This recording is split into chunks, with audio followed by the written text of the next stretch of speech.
Dan Allah Ta'ala menegur di dalam banyak ayat melarang tentang perpecahan. Allah Ta'ala berfirman di dalam surat Al-Imran ayat 105. Wala takunu kalladzina tafarraqu wakhtalafu min ba'di ma ja'ahumul bayyinat. Janganlah kalian menjadi orang-orang yang bercerai-berai dan berselisih setelah datang petunjuk kepada mereka. Wa ulaika lahum adzabun azim. Merekalah orang-orang yang berhak mendapatkan azab yang pedih.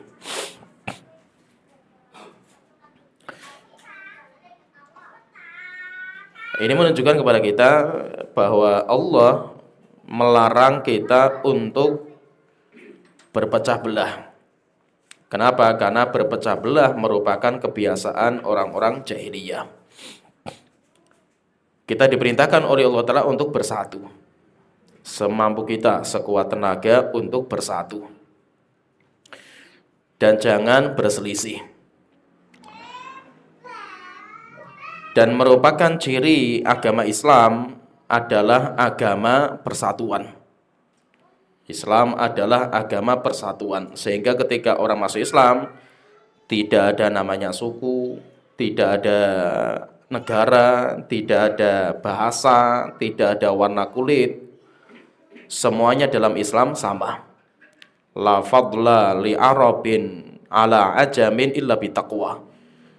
Allah Ta'ala berfirman, tidak ada kemuliaan kecuali dengan ketakwaan. Sehingga di dalam Islam semua orang sama. Semua orang sama. Kenapa? Karena kita itu semuanya dari Adam. Kita diciptakan dari tanah, kita semuanya itu dari Adam. Sehingga tidak ada yang boleh merasa tinggi. Tidak ada yang boleh merasa hebat. Tidak boleh orang merasa benar sendiri. Berkaitan dengan persatuan dan perselisihan, yang perlu kita ingat bahwa manusia Allah ciptakan dalam tabiat mereka berselisih. Perselisihan itu normal, wajar. Yang tidak wajar adalah perselisihan yang menjerumuskan kepada perpecahan. Kalau kita berselisih itu wajar, namanya orang itu pasti akan berbeda. Allah menciptakan manusia itu berbeda-beda. Allah Ta'ala menciptakan kita ini beda warna kulit, beda jenis kelamin, beda negaranya, beda bahasanya. Tujuannya untuk apa? Lita'arafu, untuk saling mengenal dan saling melengkapi. Sehingga perbedaan itu merupakan karakter tabiat asal manusia. Jadi manusia itu diciptakan dalam tabiat mereka adalah berselisih. Dan tidak bisa orang itu keluar dari perselisihan. Suami istri saja, walaupun mereka saling mencintai, tapi mereka pun juga banyak perselisihan, walaupun mereka saling mencintai. Orang yang kembar saja, kakak adik yang kembar saja, itu sering berselisih, sering berbeda. Oleh karena itu Allah Ta'ala berfirman dalam surat Hud ayat ke-118, 119. Allah Ta'ala berfirman, walau sya'a rabbuka laja'alan nasa ummatan wahidatan. Jika Allah mau, niscaya Allah akan menjadikan manusia satu umat. Menjadikan manusia dari sejak zaman Nabi Adam sampai hari kiamat, mereka ahli tauhid semua. Semuanya mukmin, semuanya ahli ibadah. Allah kalau ingin menciptakan seperti itu gampang. Karena Allah sudah menciptakan malaikat enggak pernah bermaksiat dan bisa. Oleh karena itu kalau seandainya Allah pengen menjadikan manusia semuanya ahli taat, ahli ibadah, itu gampang bagi Allah Ta'ala. Wala yazaluna mukhtalifin. Setelah itu Allah Ta'ala berfirman, tapi manusia terus berselisih. Illa man rahima rabbuk, kecuali orang-orang yang Allah kehendaki, kecuali orang-orang yang Allah rahmati, mereka bisa bersatu dalam satu pendapat. Walidzalika khalaqahum, dan untuk itulah mereka diciptakan. Yaitu mereka diciptakan untuk apa? Mereka diciptakan untuk berselisih. Wa tammat kalimatu rabbika la amla'anna jahannama minal jinnati wan nasi ajmain. Dan kami sudah tetapkan bahwa nanti neraka jahanam akan kami isi dengan kebanyakan jin dan manusia. Yaitu apa? Yaitu manusia itu memang diciptakan oleh Allah untuk berbeda. Sehingga jenis kelamin mereka berbeda, demikian juga pendapat berbeda, demikian juga kualitas keilmuan berbeda, demikian juga jalan agama mereka berbeda, ada yang mukmin, ada yang kafir, demikian juga nanti jalan di akhir kehidupan finishnya juga berbeda. Ada yang menjadi penghuni surga, ada juga yang menjadi penghuni neraka. Sehingga yang perlu kita pahami bahwa karakter manusia itu senantiasa berselisih. Dan perselisihan itu wajar. Perselisihan itu wajar. Tetapi perselisihan ini tidak boleh menjerumuskan kepada perpecahan. Dan perpecahan itu musibah. Perpecahan itu merupakan azab. Di mana Allah mengazab Bani Israel karena dosa mereka. Allah azab mereka dengan perselisihan, perpecahan. Sehingga perpecahan itu azab. Disebabkan kenapa? Karena kita itu jauh dari agama Allah Ta'ala.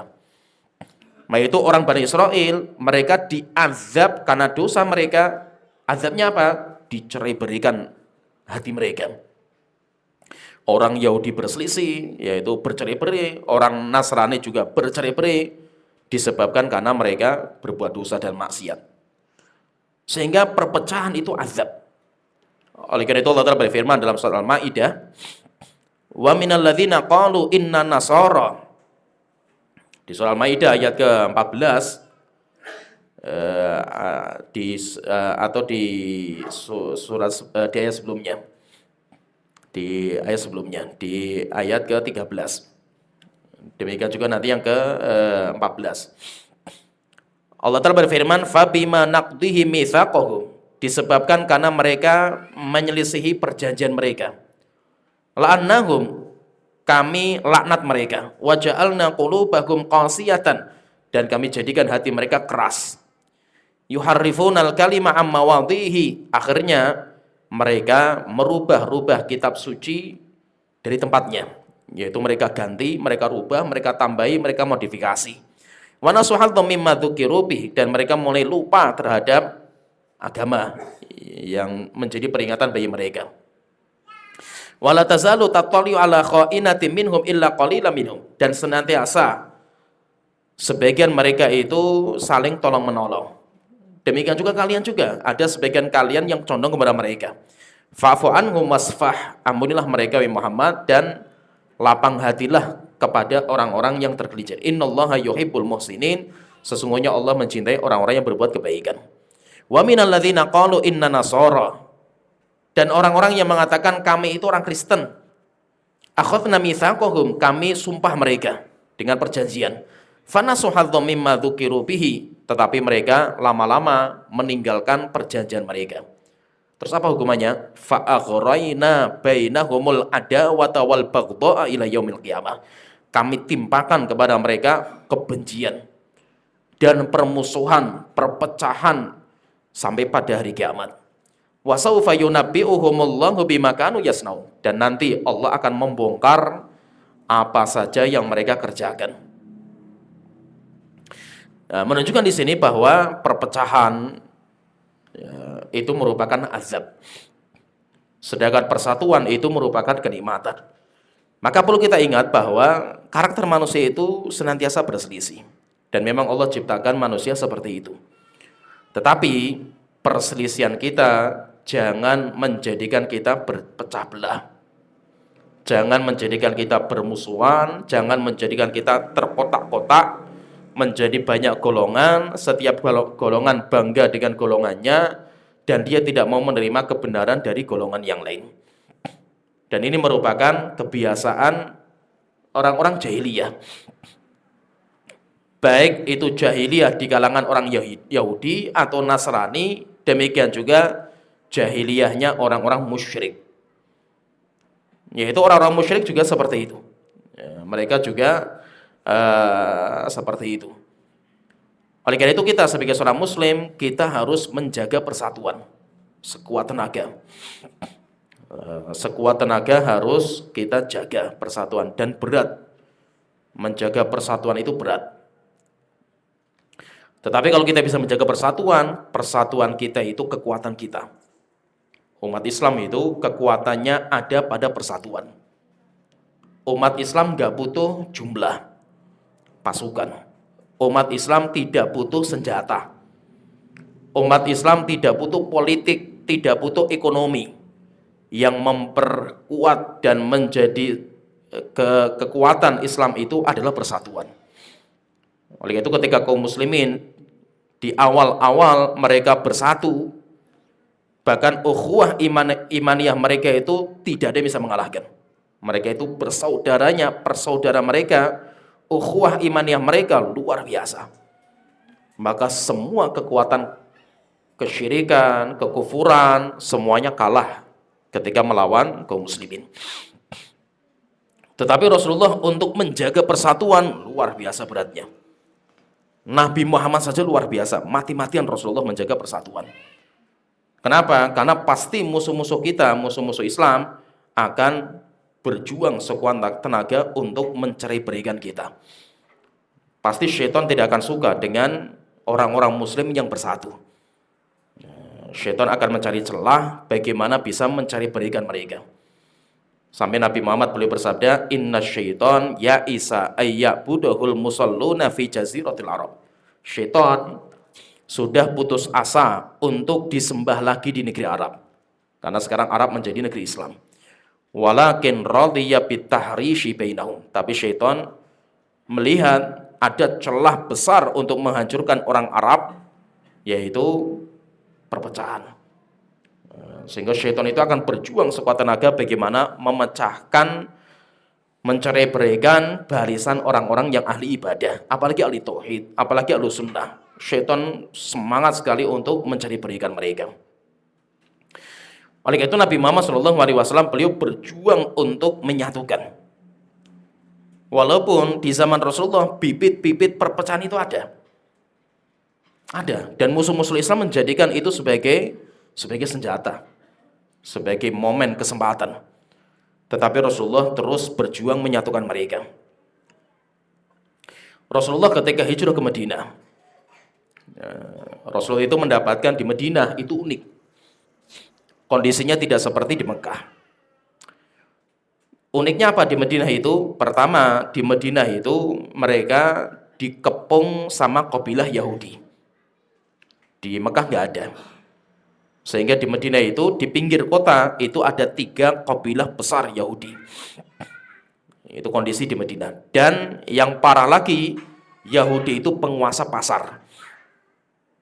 Sedangkan orang Arabnya di Madinah itu kebanyakan mereka petani. Pasarnya itu yang menguasai Yahudi. Dan Yahudi menjalankan sistem ribawi. Ini kondisi yang pertama. Yang kedua, sudah kondisinya ekonomi dikuasai sama Yahudi, orang pribuminya, orang Arabnya berpecah belah, berperang. Karena ada 2 kabilah, namanya Aus dan Khosraj. Dan mereka diadu domba sama Yahudi, berperang sampai 40 tahun. Mereka itu berperang sampai habis kekuatan mereka. Kemudian yang ketiga, problemnya juga datang orang-orang pengungsi yang melarikan diri dari kampung halaman mereka, yaitu orang-orang muhajirin, orang-orang Mekah. Mereka hijrah atau mereka itu mengungsi ke Madinah, di mana mereka itu meninggalkan harta mereka, mereka itu datang ke Madinah nggak bawa apa-apa. Coba kalau kita lihat ya, Nabi Muhammad itu masuk kota Madinah, beliau menghadapi banyak problem, banyak masalah yang beliau hadapi. Belum problem yang keempat, musuh dari luar, yaitu Quraisy yang kapan saja siap menerkam. Dalam strategi seperti ini, dalam kondisi seperti ini, maka Rasulullah itu jitu dalam membuat strategi. Yang pertama, jadi Rasulullah nanti membuat banyak sekali program-program, di antaranya Rasul itu yang pertama, beliau bangun masjid. Masjid Nabawi sebagai pusat keimanan. Kemudian kedua, Nabi Muhammad sepakat atau mengadakan perjanjian kesepakatan dengan orang Yahudi untuk menjaga Madinah bersama-sama. Sehingga ada kesepakatan. Nanti Rasulullah konsekuen terhadap kesepakatan itu. Tetapi nanti orang Yahudi mereka yang berkhianat. Akhirnya mereka nanti diusir dari Madinah. Kemudian yang ketiga, Nabi Muhammad mengadakan mu'akhah. Dan yang penting di pembahasan kita ini, yaitu mu'akhah, yaitu apa? Mempersaudarakan antara Muhajirin dan Ansor. Kemudian yang kedua, Rasulullah melebur suku Aus dan Khazraj yang mereka adalah Ansor. Jadi kalau kita lihat ya, di Madinah itu kan ada Aus, ada Khazraj, ada juga Muhajirin, para pengungsi. Suku Aus dan Khazraj itu dari dulu berpecah belah, berperang. Sedangkan suku Muhajirin mereka pendatang dan mereka nggak bisa apa-apa. Di Madinah itu mereka nggak bisa apa-apa. Maka Rasulullah mengadakan mu'akhah, mempersaudarakan antara Muhajirin dengan Ansor, sampai akhirnya mereka berdua itu kayak saudara. Mereka itu bersaudara. Kemudian Aus dan Khazraj mereka otomatis melebur dalam Islam. Lah, masalahnya itu ada masalah lain. Aslinya Aus dan Khazraj ini sudah jenuh dengan peperangan. Mereka itu sudah jenuh. Akhirnya tokoh-tokohnya itu kumpul untuk melebur menjadi satu kabilah. Mereka sudah sering rapat, diskusi, sampai akhirnya calon paling kuat yang dijadikan sebagai pemimpin namanya Abdullah bin Ubay. Gembongnya munafik. Tapi sebelum beliau dideklarasikan sebagai pemimpin, Islam masuk ke Madinah. Akhirnya tanpa harus disatukan dengan Islam, otomatis mereka bersatu. Ketika mereka bersatu, maka Abdullah bin Ubay bin Salul tidak jadi menjadi pemimpin. Disitulah yang membuat dia marah. Akhirnya dia membuat komunitas sendiri, namanya komunitas munafikun. Nah, coba kita lihat ya, Nabi Muhammad Rasulullah menghadapi munafik, Rasulullah menghadapi Yahudi, Rasulullah juga menghadapi kafir Quraisy, Rasulullah juga menghadapi problema intern, perpecahan antara Aus dan Khazraj, demikian juga Muhajirin Ansor, itu semuanya celah semua. Tapi semuanya diselesaikan sama Rasulullah. Lah yang paling hebat itu adalah persatuan. Rasulullah membangun persatuan luar biasa. Sampai akhirnya Muhajirin dan Ansor mereka saling mencintai melebihi kecintaan mereka kepada nasab. Sehingga persaudaraan mereka itu lebih hebat daripada saudara kandung. Bahkan zaman dulu itu sampai mewariskan. Hebatnya zaman dulu. Bahkan sampai Allah puji langsung di dalam Al-Quran bagaimana hebatnya ukhuwah imaniyah mereka. Ketika Allah Ta'ala menyebutkan tentang orang-orang Ansor, kemudian setelah itu Allah Ta'ala menyebutkan orang-orang Muhajirin, maka Allah Ta'ala menyebutkan bagaimana sosok Muhajirin dan Ansor ini dalam ukhuwah imaniyah mereka. Allah Ta'ala berfirman dalam surat Al-Hasyr ayat ke-8 sampai 9. Ini menunjukkan kepada kita didikan Rasulullah, para sahabat itu ukhuwahnya seperti apa. Luar biasa. Ya, kalau zaman kita mungkin kayak cerita 1001 malam, dongeng. Ada orang yang mereka itu ukhuwahnya seperti itu. Allah Ta'ala berfirman, lil fuqara'il muhajirin alladzina ukhriju min diyarihim. Orang-orang fakir dari kalangan Muhajirin yang mereka diusir dari kampung halaman mereka, wa amwalihim, dan mereka dipisah dari harta mereka. Yabtaghuna fadlan minallahi wa ridwana. Karena mencari karunia Allah dan ridhonya. Wa yansurunallaha wa rasulahu, dan mereka menolong agama Allah dan Rasulnya. Ulaika humus shadiqun, mereka lah orang-orang yang paling jujur dalam keimanan. Yang pertama Allah bicarakan tentang muhajirin. Setelah itu Allah Ta'ala berfirman, "Walladzina tabawwa'ud dara wal imana min qablihim." Dan orang-orang yang tinggal di tempat hijrah lebih awal, yaitu tuan rumah. Siapa itu tuan rumahnya? Yaitu orang-orang Ansor.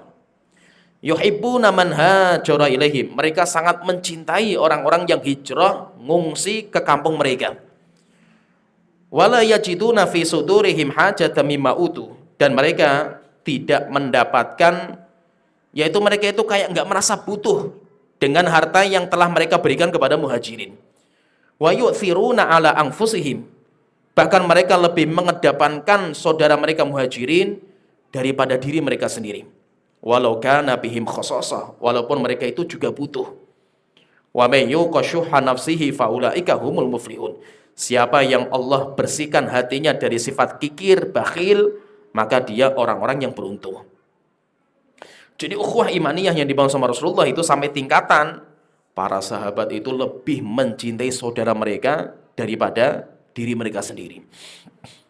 Di antara contohnya, ketika Abdurrahman bin Auf disaudarakan dengan Anas bin Rabi. Ya, jadi nanti yang disaudarakan itu ada 45 orang di rumahnya Anas bin Malik. Nah, contoh yang sangat hebat itu kisah Abdurrahman bin Auf ketika disaudarakan dengan seorang sahabat Ansor, kaya raya, tuan tanah, namanya Anas bin Rabi. Nah, ketika disaudarakan, maka Abdurrahman bin Auf mengunjungi saudaranya. Padahal tidak ada nasab yang menyatukan mereka. Mereka itu bukan keluarga, mereka juga bukan teman akrab dari dulu. Enggak. Ada pendatang, ada pengungsi datang ke negara mereka. Tapi karena mereka itu satu iman, yaitu sama-sama mukmin, kecintaan mereka luar biasa. Akhirnya ketika Abdurrahman bin Auf datang ke rumahnya Anas bin Rabi, maka dia mengatakan, "Wahai Abdurrahman bin Auf, orang-orang sini itu tahu semua kalau saya itu orang paling kaya raya. Saya itu paling kaya, saya banyak tanah. Maka, wahai Abdurrahman, harta saya bagi dua. Setengahnya untuk saya, setengahnya untuk kamu. Kemudian yang kedua, saya itu punya dua istri. Maka coba lihat dua istri saya, mana yang tertarik, yang kamu itu tertarik, nanti saya ceraikan. Nanti kalau sudah selesai masa iddah, silahkan kamu nikahi." Sampai tingkatan seperti itu loh. Maka Abdurrahman bin Auf ketika dapat tawaran seperti ini, maka beliau mengatakan, "Enggak. Barakallahu laka fi ahlika wa malika." Semoga Allah memberkahi hartamu dan keluargamu. Saya enggak butuh. Kenapa? Saya kalau dikasih tanah pun saya enggak bisa mengelola karena saya bukan petani. Maka beliau mengatakan, "Dullani ala suq." Tolong, saya itu pedagang. Tapi saya itu datang ke Madinah, semua harta saya tinggalkan, sehingga saya nggak megang uang sama sekali. Tolong saya tunjukkan pasar. Akhirnya setelah itu tunjukkan pasar, kemudian diteliti pasarnya Yahudi, beliau melihat celah, bisa dihancurkan pasar ini. Akhirnya beliau melihat depan pasar itu ada tanah kosong, kemudian tanya, "Ini tanahnya siapa?" Anas mengatakan, "Itu tanah saya." Akhirnya beliau mengatakan, "Bagaimana kalau seandainya kita kongsi? Saya mau bikin pasar muslim pertama." Akhirnya setuju. Kemudian Abdurrahman bin Auf bikin pasar Islam pertama, pasar muslim. Akhirnya ketika kaum muslimin sudah punya pasar sendiri, pasar Yahudi sepi, tidak ada yang datang. Setelah itu akhirnya pasarnya Yahudi tutup. Kalah dengan para sahabat muhajirin terhadap bisnisnya mereka. Yaitu kalau kita lihat di sini, ukhuwah imaniyah itu luar biasa. Dan dengan ukhuwah imaniyah inilah akhirnya kaum muslimin walaupun baru, ibaratnya itu negara yang baru berdiri, tetapi kaum muslimin sudah menaklukkan Mekah. Jaziratul Arab takluk di hadapan kaum muslimin. Kemudian di zamannya Umar bin Khattab, berarti kan belum lama. Nabi Muhammad, kalau kita hitung-hitung, Nabi Muhammad saja beliau kan cuma 23 tahun membangun Islam. Rasulullah meninggal dunia, ganti Abu Bakar. Abu Bakar cuma 2 tahun setengah. Abu Bakar fokusnya intern, memperbaiki intern setelah Rasulullah meninggal dunia. Setelah itu Umar bin Khattab menjadi pemimpin 10 tahun. Di zaman Umar bin Khattab, Persia, negara adidaya yang dibangun ribuan tahun, bisa dihancurkan sama kaum muslimin. Demikian juga Romawi, negara besar yang negaranya dari Eropa sampai ke Syam, yaitu Palestina, Yordania, itu semuanya jajahan Romawi. Bisa dipukul mundur sampai akhirnya Palestina jatuh di tangan kaum muslimin. Dan ketika kaum muslimin menghadapi dua negara daya ini, negara daya itu kalau sekarang ya kayak blok timur dan blok barat. Blok timur itu kalau di kita ada Rusia, ada Cina. Blok barat itu ada Amerika, ada Eropa. Kaum muslimin menghadapi dua negara superpower itu. Dan semuanya hancur. Semuanya bisa dikalahkan. Bahkan ada dua peperangan yang paling terkenal di zaman Umar. Yaitu peperangan yang ibaratnya itu nggak masuk akal. Yaitu perang Qadisiyah melawan Persia. Kemudian yang kedua perang Yarmuk melawan Romawi. Kenapa kok nggak masuk akal gitu? Karena perang ini di waktu yang hampir berbarengan. Kaum muslimin jumlahnya sedikit dibagi jadi dua. Ada yang ke Persia, ada juga yang ke Syam. Pasukan Islam itu nggak banyak. Tapi pasukan Islam dibagi jadi dua. Yang satu ekspansinya ke Persia, yang bagian dua ekspansinya ke Romawi. Dua negara superpower, dua negara langsung dilawan dalam satu waktu. Dan yang mengerikan lagi, jumlah antara pasukan Islam dengan pasukan musuh perbandingannya 1:10. Kalau perang Yarmuk lebih gila lagi, 1:20. Sehingga orang muslim harus membunuh 20 orang. Kaum muslim itu jumlahnya sekitar 16.000 pasukan. Sedangkan orang kafir jumlahnya 240.000. Jadi kalau dibikin kayak diukur itu, kalau pasukan kafir itu 1 meter, yaitu besarnya itu 1 meter kotak, pasukan Islam itu cuma 10 senti gitu, menghadapi mereka. Dan bisa menang. Bisa menang. Persia hancur, dari perang Qadisiyah mereka hancur, akhirnya kaum muslimin menuju ke istana, sampai akhirnya bisa ditaklukkan istana Persia. Demikian juga Romawi bisa dipukul mundur, sampai akhirnya Syam jatuh di tangan kaum muslimin. Dan hebatnya Islam seperti ini dari mana? Dari kekuatan iman, kekuatan persatuan. Oleh karena itu ketika mereka itu melihat, orang musuh-musuh kita itu melihat bahwa persatuan itu modal paling besar Islam. Akhirnya musuh-musuh kita berjuang sekuat tenaga untuk mencari berikan kita. Ya, terus bagaimana kita? Maka kita harus berjuang menjaga persatuan. Terus bagaimana caranya kita itu menjaga persatuan? Maka kita itu perlu, ibaratnya itu kita itu perlu namanya ya dewasa. Jadi perbedaan itu harus ada. Jadi pahami ya, perbedaan itu harus ada dalam kehidupan. Kalau nggak ada perbedaan itu nggak enak kehidupan dunia ini. Kehidupan dunia itu harus ada perbedaan. Tapi perbedaan jika disikapi dengan terpelajar akan menjadi sesuatu yang wajar. Tetapi perbedaan jika disikapi dengan tidak terpelajar, maka jadinya tidak wajar. Nah, jadi bagaimana cara menjaga persatuan itu? Maka untuk menjaga persatuan itu kita semuanya harus lapang dada. Kita semuanya itu harus dewasa. Maka caranya apa? Caranya itu kita itu harus bisa mendudukkan perbedaan kita.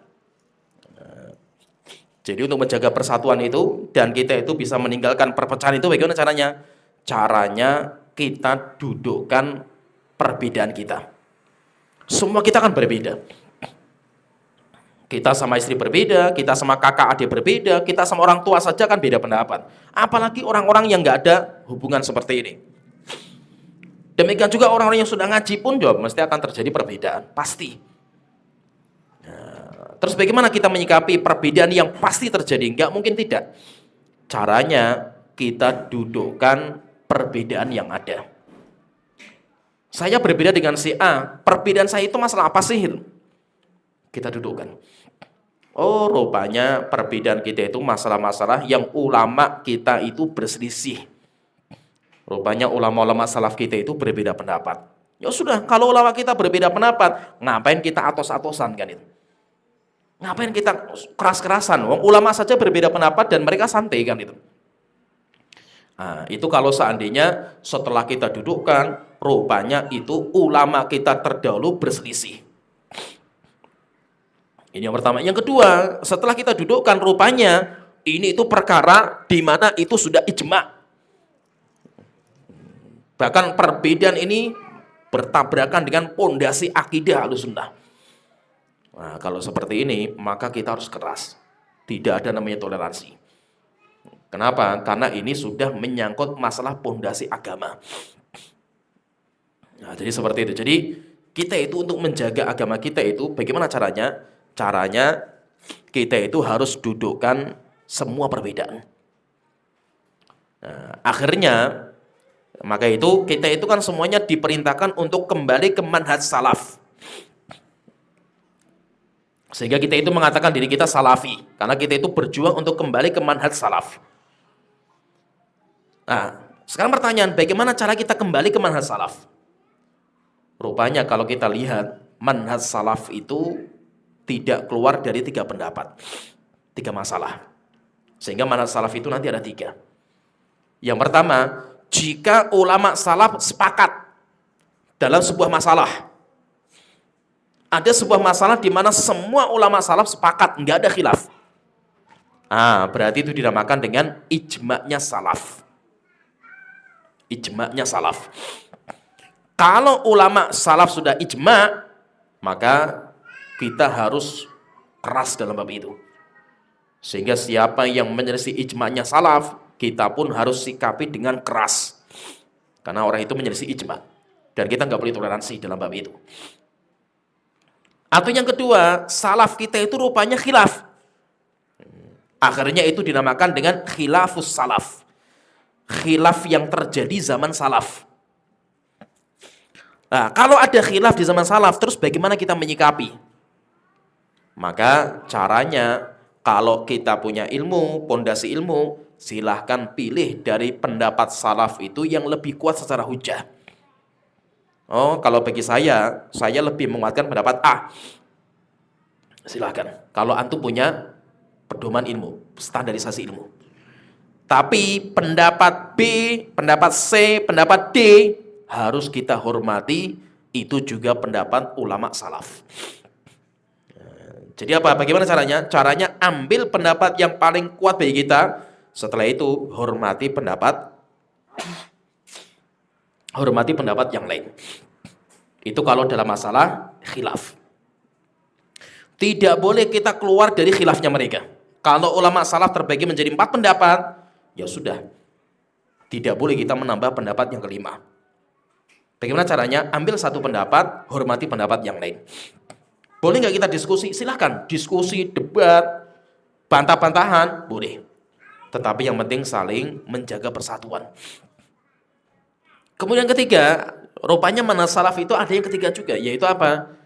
Salaf itu membicarakan masalah-masalah yang baru, yang dinamakan dengan ijtihadiyah. Sedangkan perkara-perkara yang baru yang belum ada pembahasan sebelumnya, karena itu masalah kontemporer, maka ada kaidah la ingkara fi masailil ijtihad. Tidak boleh saling mengingkari dalam perkara ijtihadiyah. Apa itu ijtihadiyah itu? Kalau kata Imam Al-Qayyim, demikian juga Syekhul Islam, perkara yang tidak ada nas jelas. Ya, jadi seperti itu. Jadi berarti salaf itu nanti ada 3 ini. Maka kalau kita berbeda pendapat sama siapapun, saya berbeda dengan si A, entah si A itu salafi atau non salafi. Saya berbeda sesama teman-teman salafi. Saya berbeda pendapat kepada kelompok yang lain. Saya berbeda pendapat sama ormas yang lain. Nah, maka semua perbedaan itu harus kita dudukkan. Kita itu berbedanya masalah apa gitu. Kita itu berbeda masalah apa? Setelah kita dudukkan, oh rupanya kita itu berbeda pendapat di dalam masalah misalkan masalah usul akidah Ahlussunnah. Orang itu pendapatnya bahwa takdir itu nggak ada. Ini nggak main-main. Orang yang ingkari takdir bisa kafir. Maka kalau seperti ini kita nggak boleh toleransi. Keras kita menyikapi orang itu. Tapi ketika sudah kita dudukkan, rupanya kita itu khilafnya dalam masalah-masalah fikih. Atau masalah-masalah yang itu khilafnya sejak zaman dahulu. Ya sudahlah, kalau khilafnya masalah fikih, kita ambil pendapat kita silahkan, tapi hormati pendapat yang lain. Atau yang ketiga, rupanya kita khilafnya masalah-masalah kontemporer, gak ada zaman dulu. Masalah KTA misalkan itu. Masalah bikin ormas atau bikin yayasan. Yayasan itu gak ada zaman salaf. Kalau memang antum itu pendapatnya nggak boleh bikin yayasan karena nanti akan hizbiyah, silakan. Tetapi jangan mengingkari pendapat yang lain di mana mereka itu membolehkan untuk bikin organisasi. Santai saja gitu, silakan saling menghormati lah gitu. Antum mendapatnya foto itu termasuk melukis sehingga haram, silakan. Wong itu masalah kontemporer, zaman dulu nggak ada namanya foto. Tetapi jangan mengingkari orang yang membolehkan foto. Karena ada fatwa ulama yang membolehkan. Akhirnya apa? Gampang. Orang membolehkan topi, ada yang nggak membolehkan topi, ya silahkan. Yang tidak membolehkan topi nggak usah pakai topi. Kenapa diributkan kan itu? Sedangkan kalau ada orang lain pakai topi karena pendapatnya topi itu menutup kepala, ya nggak ada masalah gitu. Tapi jangan kita katakan, wow yang pakai topi ini bukan ahlu sunnah itu, manhajnya kacau. Lah terus yang ahlu sunnah apa? Yang pakai peci, peci pun nggak ada dalilnya itu loh. Mana ada Rasulullah pakai peci kan itu. Nah kalau antum pengen sunnahnya yang lempeng, pakainya sorban. Rasulullah itu pakainya sorban, nggak pernah Rasul pakai topi peci yang nggak pernah kan gitu. Demikian juga pakai songkok kayak gini misalkan, santai saja gitu loh. Antum anti pakai songkok, nggak usah pakai songkok. Oh itu masalah baru semua itu, nggak ada dalilnya sama sekali kan itu. Sehingga maksudnya apa? Maksudnya itu kita itu kalau berbeda pendapat, ada yang nyoblos, ada yang nggak mau nyoblos parlemen, silahkan. Nah terus ngapain kan itu? Ada yang kajiannya pakai tarif mahal, ada yang enggak, ya terus ngapain diributkan kan itu? Ya, demikian juga ada orang yang buka jasa, misalkan ruqyah bayar. Ya kalau antum tidak mau memilih pendapat itu, ya nggak usah buka kan itu. Antum anti dengan kajian yang bayar, ya nggak usah ikut kan itu. Antum cari kajian di masjid yang gratis kan gitu. Kenapa kok diributkan gitu? Masalah-masalah kontemporer seperti ini diributkan. Nah, itu yang jadi masalah. Akhirnya itu menjadi polemik. Setelah menjadi polemik, akhirnya nanti gontok-gontokan. Saling menyindir, saling mencela, saling merendahkan. Akhirnya terjadi perpecahan. Dan itu seringnya terjadi perpecahan itu bukan pada masalah ijma. Karena masalah ijma itu nggak banyak. Tapi seringnya itu keributan, perpecahan itu dalam masalah khilafiyah atau dalam masalah ijtihadiyah. Itu seringnya. Nah itu intinya apa? Kita itu harus lebih ilmiah lagi lah itu. Maksudnya lebih ilmiah itu apa? Setiap kita berbeda dengan si A, kok saya beda pendapat ya dengan si A. Kita dudukkan. Ini khilaf ini masalahnya itu apa sih? Apakah ini masalah ijma'nya salaf? Atau yang kedua, oh ini masalah bukan ijma' tapi salaf sudah membahas masalah ini. Dan rupanya mereka khilaf. Atau yang ketiga, masalah ini nggak pernah ada zaman salaf. Nah, jadi seperti itu. Kalau masalah ini nggak pernah ada zaman salaf, ya sudah. Kenapa kita ribut dalam masalah itu kan itu? Nah, jadi seperti itu. Jadi intinya semua khilaf itu harus kita dudukkan. Tujuannya apa? Tujuannya untuk menjaga persatuan. Ya, tujuannya untuk menjaga persatuan supaya kita tidak mudah dipecah belah. Kita tidak mudah diadu domba. Karena kita nggak tahu juga. Mungkin ada orang-orang yang memang menyusup ke dakwah kita tujuannya untuk mengadu domba. Dan itu pasti. Kenapa? Karena kita melihat perpecahan di tubuh teman-teman sunnah ini luar biasa dahsyatnya. Antum kalau bicara tentang nama salafi, itu waliranya banyak sekali yang salafi itu. Sehingga antum tidak bisa membawa nama salafi itu untuk satu golongan. Salafi itu macam-macam golongannya. Banyak sekali yang mengaku dirinya salafi itu banyak sekali jenisnya. Dan anehnya, antara yang A sama si B tahdir-tahdiran. Si A mengatakan si B itu bukan ahlu sunnah, ahlul bidah karena menyelisih manhaj. Yang B juga menghukumi si C ahlul bidah juga. Nanti si C menghukumi si D juga ahlul bidah juga itu. Padahal gurunya sama. Bahkan dulu belajarnya sama gitu, gurunya sama. Dan itu kan terjadi di kita gitu. Maka itu kita itu dakwah kita itu besar, dakwah yang barokah, tapi dakwah kita akan hancur sendiri dengan perpecahan di antara kita sendiri. Nah, kenapa seperti itu? Karena kita tidak bisa mendudukan masalah khilafiyah. Kalau kita khilaf dengan orang itu, kita nggak bisa mendudukan. Kita dudukan dulu ini masalah apa sih yang kita perbedakan, itu masalah apa. Ya, azan dulu.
Ya, kita lanjutkan sedikit. Jadi kita diwajibkan untuk menjaga persatuan sekuat tenaga, karena persatuan itu merupakan syiar agama Islam, di mana dalam Islam kalau sudah masuk ke Islam, orang hitam sama orang putih pun sama, sehingga tidak ada perbedaan, karena Islam itu sangat menjaga persatuan. Tetapi syaitan dan musuh-musuh Islam tidak akan tinggal diam terhadap persatuan kita. Pasti mereka berjuang akan mencerai-beraikan kita.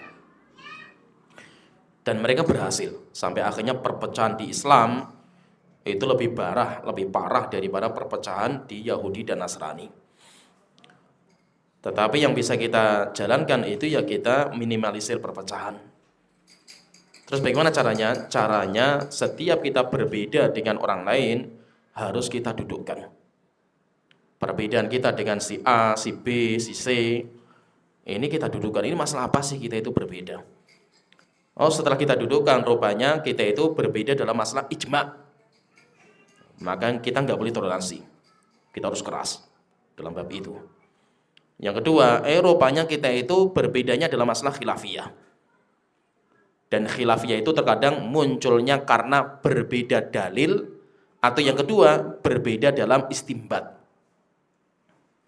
Jadi terkadang khilaf itu muncul dari situ. Maka kalau seperti ini, silakan kita pegang satu pendapat, bantah pendapat yang lain, jatuhkan hujahnya sekuat tenaga. Tetapi tetap harus kita hormati. Mereka adalah saudara kita. Yang ketiga, rupanya yang kita khilafkan itu masalah kontemporer yang nggak ada dalil yang pasti. Semuanya patokannya adalah maslahat dan madharat. Kalau seperti ini, maka setiap orang nanti bisa menilai berbeda-beda. Dan itu banyak sekali. Banyak sekali. Sehingga terkadang kita itu harus melihat kondisi zaman. Perempuan naik motor, apa hukumnya? Saya pernah tanya guru saya di Yaman. Syekh, apa hukum seorang perempuan naik motor? Guru saya gambarkan saja nggak bisa. Kok bisa perempuan naik motor itu caranya gimana gitu? Nah kita banyak Syekh itu. Kok bisa gitu loh, masa itu nggak mungkin kan gitu loh. Wong di sana laki-laki naik motor aja nggak ada gitu loh, jarang sekali kan itu. Nah ini perempuan gitu loh, gimana caranya kan itu loh. Ya kita ngatakan Syekh ada di tempat kita, silahkanlah kalian pikir sendirilah maslahatnya gimana kan itu. Ya, Syekh kita aja nggak berani jawab. Kenapa? Karena ini masalah baru. Ya, masalah baru sehingga masalah-masalah seperti ini itu namanya masalah-masalah ijtihadiyah. Kembalinya kemana? Kita nggak bisa pakai dalil, kita nggak bisa. Tapi kita itu pakainya adalah maslahat dan madharat. Nah, jadi pakainya itu. Nah, kalau masalah khilafiyah, ini fahami. Masalah khilafiyah itu masalah yang sudah terjadi zaman dulu, zaman salaf, cuma mereka berbeda pendapat cara menyikapi. Dan itu sampai sekarang masih ada. Masalah khilafiyah itu masih ada. Lah, terkadang khilaf itu karena dalilnya. Ulama itu khilaf karena dalilnya itu sahih atau tidak. Ini yang pertama. Yang kedua, mereka itu khilaf bukan pada dalilnya. Dalilnya sahih, tetapi cara memahaminya yang berbeda. Saya contohkan ya. Ini beberapa contoh masih biar kita tergambar. Khilaf itu terkadang muncul karena dalil. Ulama berbeda pendapat tentang dalil sahih atau tidak. Sehingga kalau antum berpendapat dhaif misalkan, ya silakan gitu. Tetapi antum jangan mengingkari ulama yang mensahihkan hadis itu gitu. Ya, kenapa? Karena mereka juga ulama kibar. Atau contohnya antum mensahihkan hadis itu, kemudian ada orang lain yang mendhaifkan, biasa gitu. Ya. Contohnya doa kafaratul majlis. Dulu kita itu doa kafaratul majlis itu sunnah. Bahkan itu ciri ahlussunnah. Kayak ibaratnya salafi itu semua kan itu. Setelah itu karena ilmu bertambah, akhirnya rupanya semua hadis masalah itu dhaif semua. Nah, akhirnya mulai ada pendapat beberapa ustadz yang lebih condong doa kafaratul majlis itu lemah. Demikian juga membaca surat Kahfi di hari Jumat. Kita dulu kencang sekali masalah itu untuk mengganti surat Yasin. Nah, jadi kalau membaca surat Yasin itu bid'ah. Kalau membaca surat Kahfi sunnah kan itu. Rupanya semua hadis masalah itu dhaif semua. Cuma apakah bisa terangkat menjadi sahih atau tidak? Ulama kita berbeda pendapat. Ya. Contohnya sholat syuruk. Ya kita dulu seperti itu. Rupanya setelah kita belajar, rupanya itu semuanya hadisnya dhaif semua. Sehingga apa? Sehingga rupanya kita pelajari itu terkadang masalah dalilnya itu ulama kita berbeda pendapat. Atau contohnya misalkan dia kunut subuh. Ulama itu khilafnya itu pada dalil sahih atau tidak. Coba kunut subuh itu masalah itu ya. Dan kunut subuh itu khilafnya sejak zaman sahabat. Coba kunut subuh itu khilafnya sejak zaman sahabat. Ada sebuah hadis, ini hadis kalau sahih selesai masalah itu. Kalau hadisnya sahih selesai. Cuma rupanya ulama berbeda, ada yang mensahihkan, ada yang mendhaifkan. Yaitu apa? Hadisnya dari Anas bin Malik. Beliau mengatakan, karena Nabi SAW yaqnutu fi sholawatil khamsi. Dulu Rasulullah kunut pada 5 waktu. Duhur, asar, maghrib, isya, subuh. Ini hadisnya sahih sampai di sini. Hadis sampai di sini sahih gitu. Tapi setelah itu ada tambahan. Ini yang penting ini tambahannya itu. Anas mengatakan dalam tambahannya itu, tsumma tarakaha. Setelah itu Rasulullah meninggalkan semua kunut kecuali pada sholat subuh. Hatta faraqad dunya, sampai Rasulullah meninggal dunia. Yaitu apa? Sampai Rasulullah meninggal dunia, Rasulullah tidak pernah meninggalkan kunut subuh. Ini hadisnya ini. Sahih tidak ini lafadznya ini? Ulama mazhab Syafi'iyah, alul hadisnya, demikian juga mazhab Malikiyah mensahihkan hadis tersebut. Bahkan bukan ulama mutaqaddimin, ada ulama mutakhirin juga. Syekh Abdurrahman bin Yahya al-Muallimi, ulama Yaman, tetapi ini letengnya sebelum Syekh Albani. Syekh Al-Muallimi itu sebelum Syekh Al-Albani, Alul Hadis juga. Beliau mengatakan hadis ini sahih. Tapi ulama mazhab Hambali, ulama hadisnya mengatakan tambahan hadisnya dhaif. Termasuk Syekh Al-Albani mendhaifkan. Imam Ibnu Hajar mendhaifkan. Sehingga akhirnya apa? Berarti letak perbedaannya itu pada derajat hadis sahih atau tidak.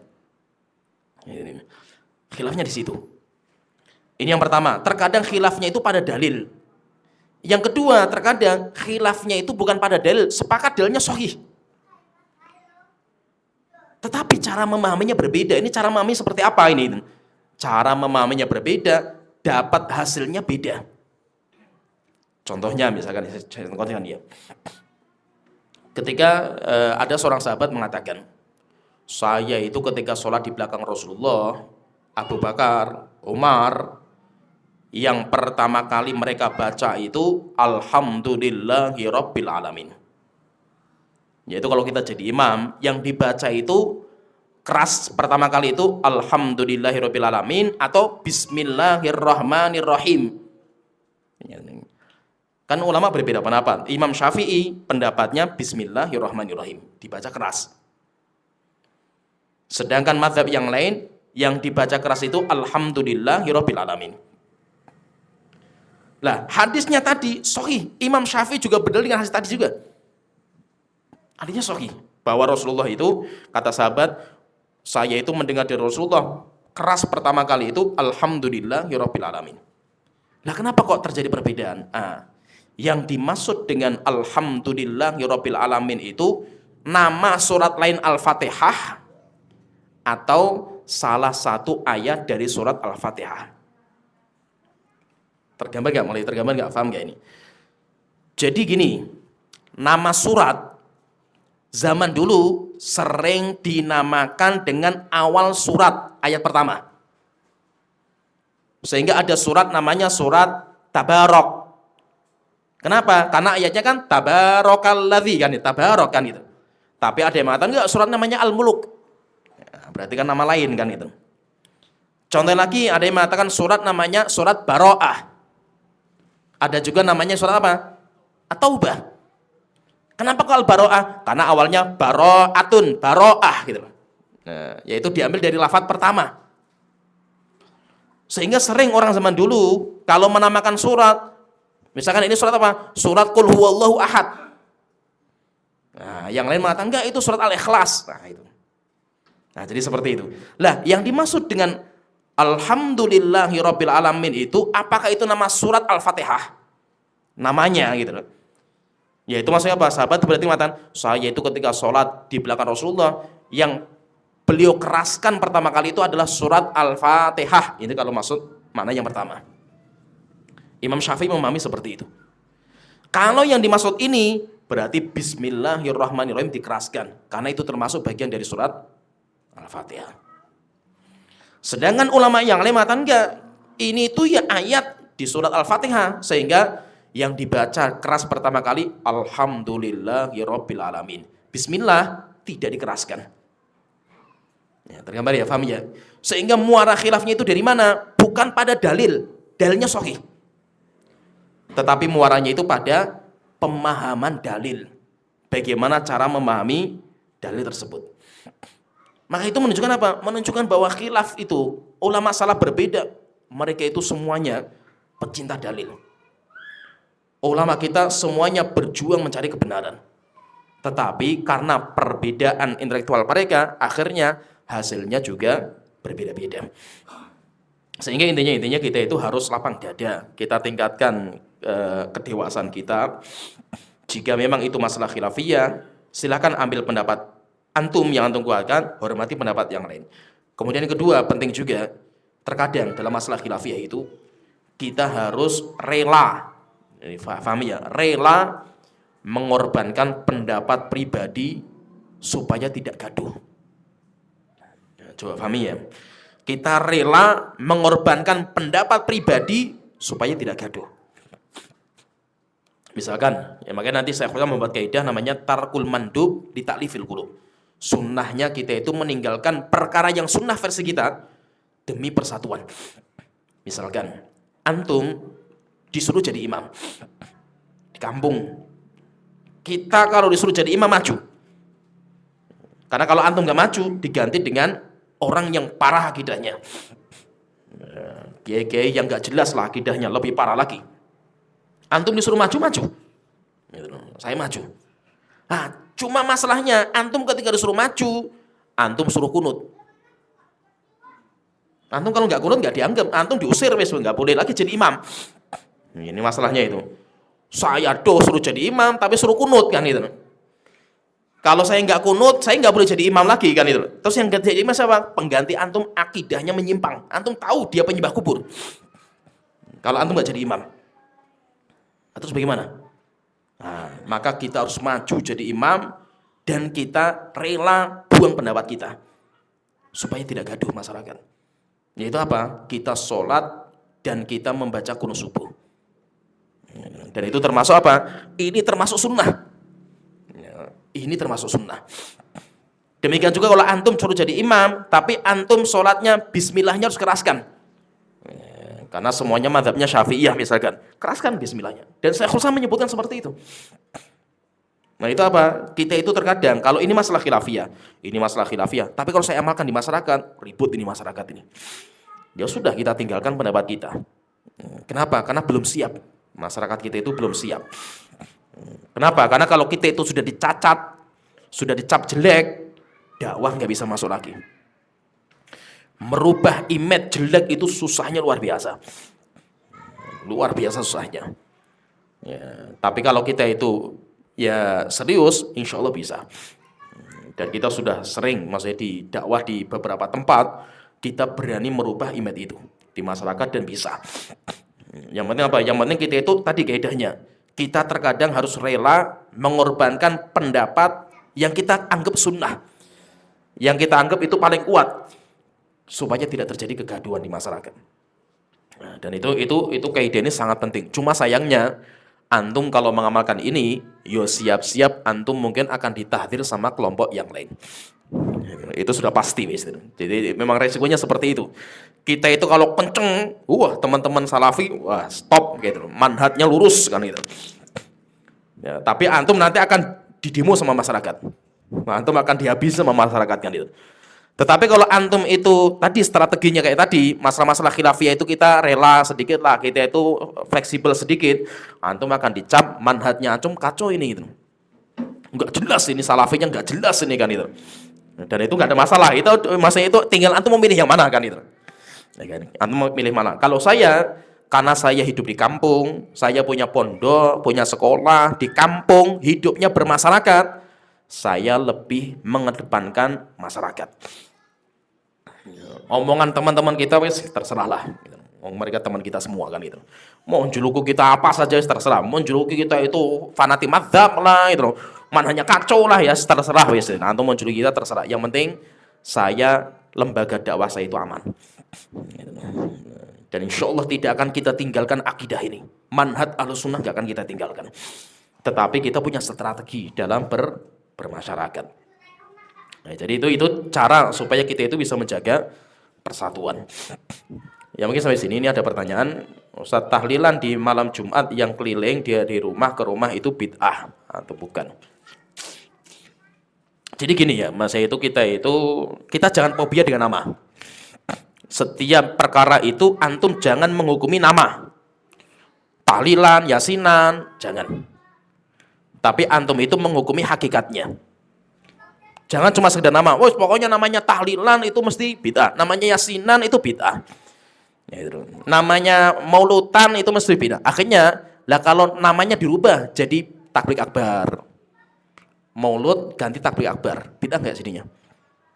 Tapi pas dia di tanggal merah itu gitu loh. Mengadakan kajian besar-besaran, kemudian ngundang masyarakat, kemudian makan-makan. Bacanya Sirah Nabawiyah, tapi namanya daurah. Bid'ah enggak berarti? Nah, kan? Jadi cuma ternyata wah ini kalau ini nama ini mesti bid'ah. Itu jangan. Kita enggak boleh menghukumi karena nama. Tapi kita harus melihat hakikatnya. Nah, tinggal kita katakan tahlilan itu hakikatnya seperti apa gitu. Apa? Masa itu hakikatnya seperti apa? Kalau yang kita bicarakan cuma kumpul di rumah orang setiap malam Jumat, kemudian nanti di sana itu baca Quran, ada yang membenarkan misalkan, kemudian nanti ada kajian. Lah, apa bedanya dengan kita? Malam Jumat juga kita ini. Benar nggak kita malam Jumat nggak ini? Ya kan? Lah kalau seandainya kita itu buka dengan baca tahlil, jadinya tahlilan juga kita ini. Ya kan? Setiap malam Jumat loh kita ini. Kajiannya kan itu. Itu kalau antum membid'ahkan itu cuma kumpulnya. Apa bedanya dengan kita yang kajian rutin seperti ini kan itu? Nah, itu kalau kita lihat dari segi kumpulnya. Yang kedua, oh enggak, kalau kita lihat dari mereka itu membaca Al-Qur'an dihadiahkan kepada si mayit. Ila hadrati fulan, Al-Fatihah itu. Kemudian kita baca sholawat, baca ini dihadiahkan kepada si mayit yang meninggal. Kalau ini hukumnya apa? Ini masalah khilafiyah sejak zaman dahulu. Ulama kita berbeda pendapat, menghadiahkan bacaan Al-Quran atau apa saja kepada si mayit itu sampai enggak? Jumhur mengatakan sampai. Jumhur ulama. Sampai kepada si mayit. Berarti itu masalah khilafiyah. Itu. Kalau yang antum kritisi itu masalah makannya, oh kan ada cara makan-makan di situ kan gitu loh. Lah di sini ada makan-makan juga. Lah tapi orang datang bawa makanannya, bawa gorengan, bawa ini gitu. Makan juga enggak itu? Nah, jadi pertanyaan di sini itu terus yang dianggap bid'ahnya yang mana gitu. Nah, jadi anggap bid'ah ini itu yang mana? Kalau itu acaranya itu kematian, hari pertama, hari kedua kumpul di rumah orang si mayit, itu bid'ah. Dan itu diharamkan. Haramnya di mana? Karena kumpul di rumah si mayit. Hatta mazhab Syafi'i mengharamkan. Itu mengharamkan. Yang kedua, penetapan hari, penetapan waktu, ini adalah waktu yang baik. 7 hari, 40 hari, nyatus, nyawu, dianggap itu hari pas untuk berkumpul. Itu bid'ahnya pada penetapan sesuatu hari di mana agama kita tidak mengkhususkan hari tersebut. Itu bid'ahnya di situ. Ya, paham ya? Bisa dipahami ya? Tapi kalau kita itu cuma sekedar kumpul, karena memang momen untuk menyatukan mereka itu kumpul, setelah itu kita harus membaca, itu masih biasa gitu. Nah kalau antum bisa, itu caranya dirubah, diperbaiki sedikit-sedikit. Contohnya misalnya, ini saya pernah praktekkan. Saya itu pernah praktekkan ya ini, ketika saya dakwah di Salatiga. Saya dulu itu pernah mimpin tahlilan. Dulu.